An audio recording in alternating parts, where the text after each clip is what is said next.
Mottram and welcome to ICSM Credit's latest news bulletin. In this issue, the alarming rise in insolvencies, the mystery of the vanishing business owners, the high-profile firms who have gone bust this autumn, and what do account managers look for in a credit report. First, although Mothercare and Thomas Cook have taken the headlines, ICSM Credit's popular listing of their runners and riders of insolvent companies has seen a 20% rise.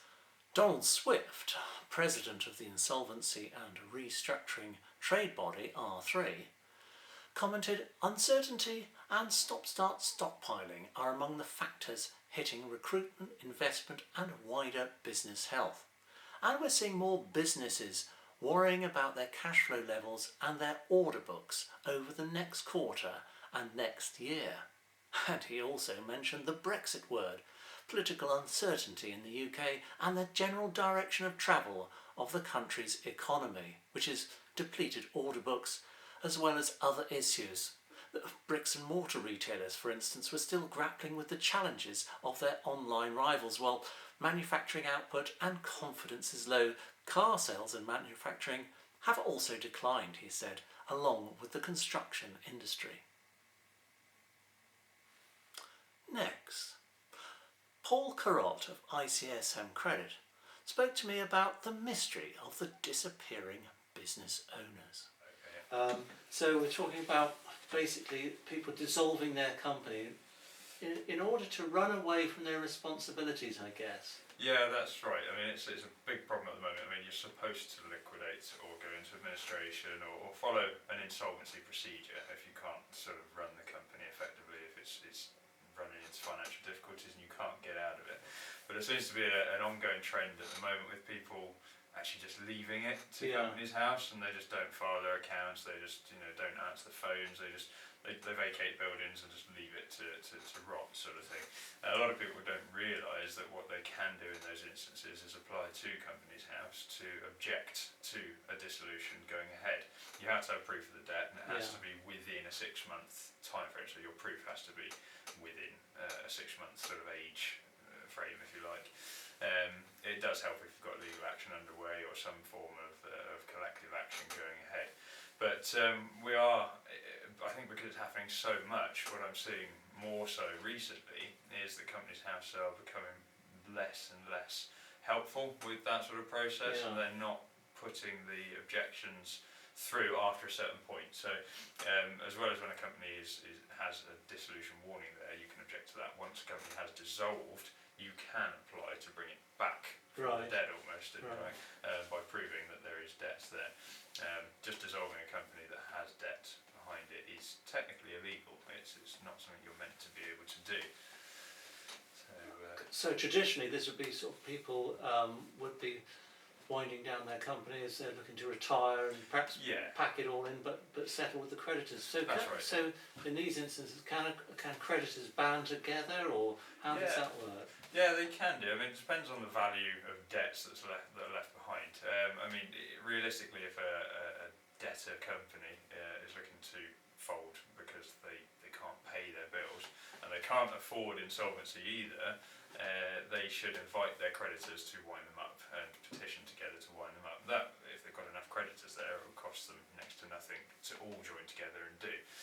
Another option would be to take them to court and get judgment, and then ask them to come to court for questioning, and even to obtain information such as their bank records and things like that, or the company bank records, to see how genuine these debtors are in their statement of, we can't afford to liquidate, but please come and wind us up, or buy us out, or whatever.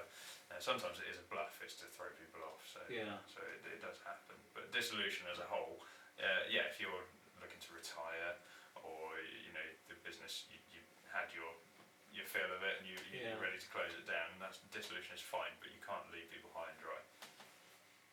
Now, the government's insolvency service reports that the number of firms going into administration in Q3 is the highest since 2014, although compulsory liquidations are down on 2 years ago. There were 484 administrations in total, which is 20% higher than Q2 2019, and as I mentioned, the highest quarterly level since Q1 of 2014. Some of the names to catch the eye in retail have, of course, included Mothercare and Mamas and Papas.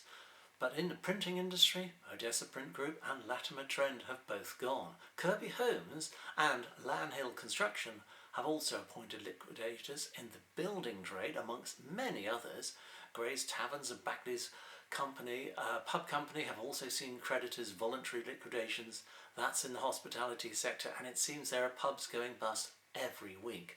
While in the transport industry, the names of AV Cargo Airlines and the Assured Container Services have also been wound up.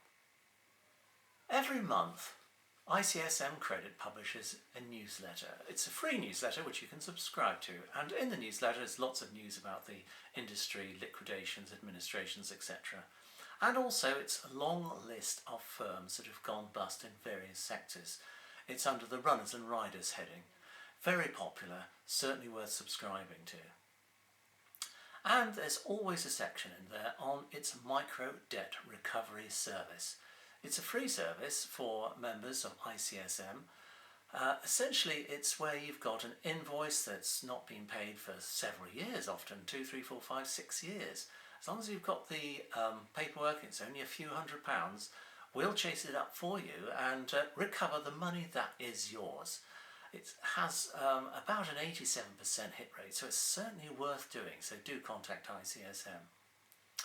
Finally, we've also got a very long feature, in-depth one, on the website about what account managers look for in a credit report. And surprisingly, it's not just the credit rating of a company.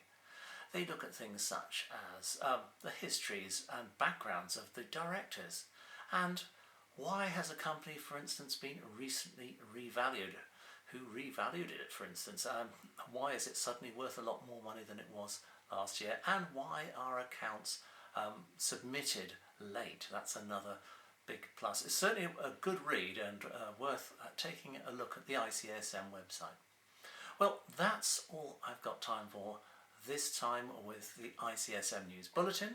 So do join me next time. And next time, it won't be November. Cheerio.